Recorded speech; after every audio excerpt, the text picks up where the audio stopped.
Travailler au sein d'une entreprise est une ambition partagée par de nombreux professionnels et cadres formés dans des domaines spécifiques.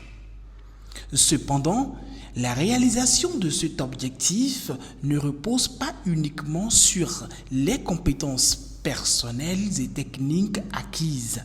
D'autres facteurs essentiels jouent un rôle déterminant dans l'accès aux opportunités et dans la réussite professionnelle, notamment la formation continue et la maîtrise des notions déontologiques de savoir-vivre. Alors, nous prenons le temps nécessaire pour insister sur tout ce qui est notion déontologique auprès de nos chers candidats à l'emploi avant leur prise de service dans un seul but. Aujourd'hui, dans la pratique des RH en général et dans le recrutement en particulier, on ne se base plus uniquement sur tout ce qui est hard skills, c'est-à-dire compétences techniques, pour évaluer le niveau concret d'un candidat.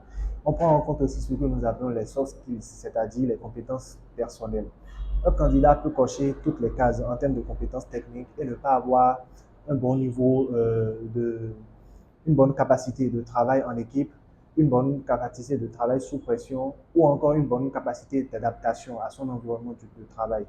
Toutes ces notions que je viens de citer font partie des thèmes que nous essayons de revisiter avec nos chers candidats à l'emploi dans le but de les préparer à tout ce qui les attend dans leur environnement de travail en termes de défis humains et également en termes de défis techniques. Des notions à la fois théoriques et pratiques indispensables à l'exécution des missions confiées ont été transmises aux candidats retenus pour divers postes au sein de ce supermarché de renom.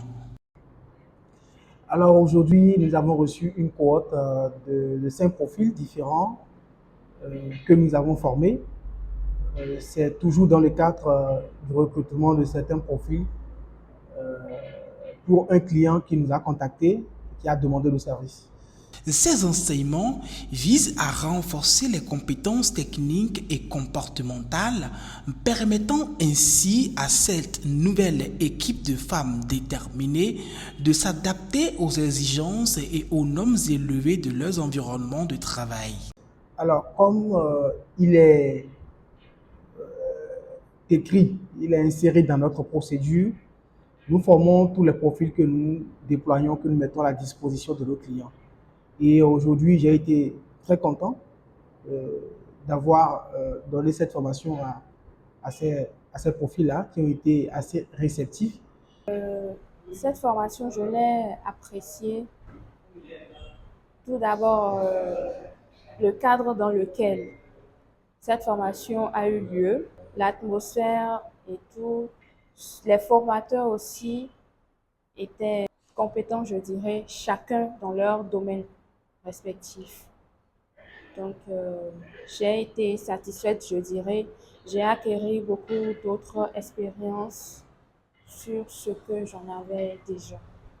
Pourquoi enseigner des notions de savoir-vivre? Parce qu'elles jouent un rôle clé dans la réussite professionnelle et personnelle. Le savoir-vivre ne se limite pas à de simples règles de bienséance, mais englobe aussi des compétences interpersonnelles essentielles pour favoriser une communication fluide, renforcer la cohésion d'équipe et maintenir un environnement de travail harmonieux et respectueux.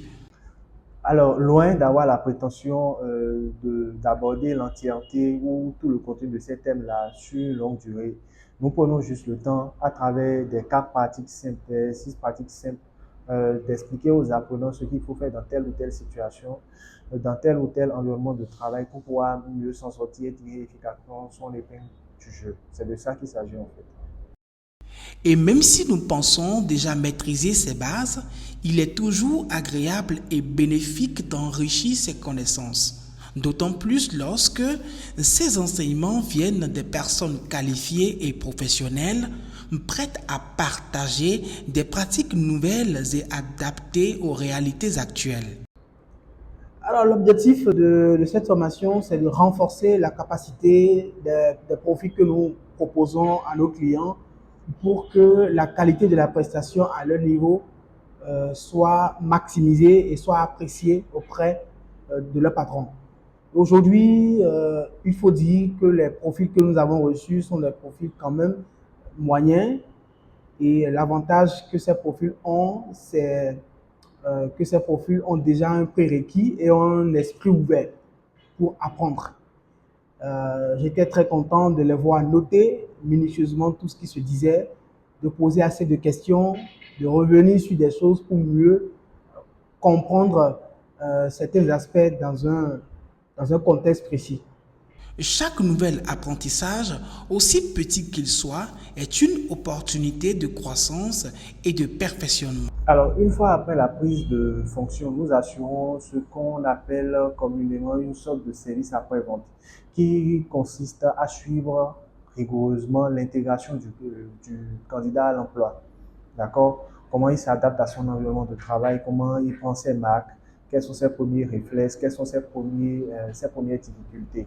Donc, nous évaluons tout ça, nous suivons tout ça avec lui en l'appelant souvent chaque 3 jours, chaque semaine, le premier mois, le second mois, voir ce qu'on peut corriger avec lui à distance.